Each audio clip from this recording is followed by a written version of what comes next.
ആമേൻ ആമേൻ. യേശുവിന്റെ ഏറ്റവും പ്രിയമുള്ള വലിയ മത്തായിയുടെ സുവിശേഷം 13-ാം അധ്യായം 47, 48, 49 വാക്യങ്ങൾ. എല്ലാത്തരം മത്സ്യങ്ങളെയും പിടിക്കാൻ കടലിൽ എറിയപ്പെട്ട വലയ്ക്ക് സദൃശ്യമാണ് സ്വർഗ്ഗരാജ്യം. വല നിറഞ്ഞപ്പോൾ ആളുകൾ അത് തീരത്തേക്ക് വലിച്ചു കയറ്റി തീരത്തിരുന്ന് നല്ല മത്സ്യങ്ങൾ പാത്രത്തിൽ ശേഖരിക്കുകയും മോശപ്പെട്ട മത്സ്യങ്ങളെ എറിഞ്ഞുകളയുകയും ചെയ്തു. ലോകാവസാനത്തിലും ഇത് തന്നെ സംഭവിക്കും. ഇവിടെ വലിയൊരു ദർശനം. ലോകാവസാനം വരെ, ദൈവത്തിന്റെ നീതിയുടെ സമയം വരെ ദൈവരാജ്യത്തിൽ നമ്മുടെ കൂടെ ചീത്ത മത്സ്യങ്ങളും നമുക്ക് ഇണങ്ങാത്തവരും നമുക്ക് ഭാരം വരുത്തുന്നവരും നമ്മളെ നക്ഷത്രം അടിക്കുന്നവരും ഒക്കെ കാണുന്നു. വെറുതെ ഇപ്പൊ നമ്മുടെ ഇഷ്ടത്തിന് അവ എറിഞ്ഞു കളയാൻ പറ്റില്ല.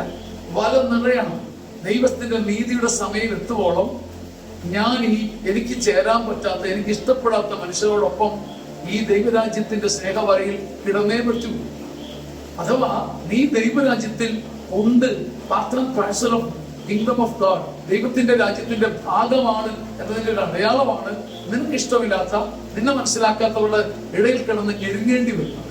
എല്ലാത്തരം മത്സ്യങ്ങളെ പിടിക്കാൻ കടലിലെറിയപ്പെട്ട വലയാണ് ദൈവരാജ്യം എന്ന് അറിഞ്ഞാൽ മനസ്സറിഞ്ഞ് ക്ഷമിക്കാനും സഹിക്കാനും പരാതിയില്ലാതെ ഏറ്റെടുക്കാനും നമുക്ക് സാധിക്കും. അങ്ങനെ ദൈവരാജ്യത്തിന്റെ അടിസ്ഥാനത്തേക്ക് നമ്മൾ എത്തും. ആമേൻ ആമേൻ.